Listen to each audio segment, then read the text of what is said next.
Mabait, malambing na anak at apo, at isang mabuting kaklase na puno ng pangarap sa buhay ang 16 na taong gulang na si Brian Bolaño. Pero sa kasagsagan ng bagyong Opong sa Masbate City nitong Biyernes, ang kanyang buhay maagang natapos. Pasado alas 4 ng madaling araw habang nasa loob ng kanilang bahay, nabagsakan ng gumuhong pader ng kapitbahay ang mismong silid kung nasaan si Brian.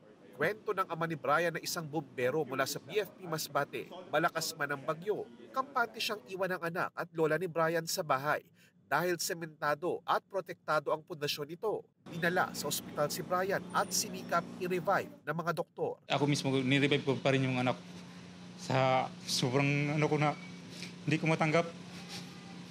Sa ang iniisip ko, hindi ko susukuan yung anak ko. Pero hindi na talaga. Wala na talaga. Isa si Brian sa siyam na namatay sa probinsya ng Masbate dahil sa bagyong Opong. Hindi bababa sa 10 katao pa ang vine-verify ng PDRRMC ng Masbate kung may direktang kaugnayan ng pagkamatay sa bagyong Opong. Problema pa rin sa probinsya hanggang ngayon ang mga nagtumbahang poste ng linya ng kuryente at mga higanteng punong binali ng malakas na hangin. Wala pa ring maayos at stable na linya ng komunikasyon ayon kay Masbate Governor Richard Ko.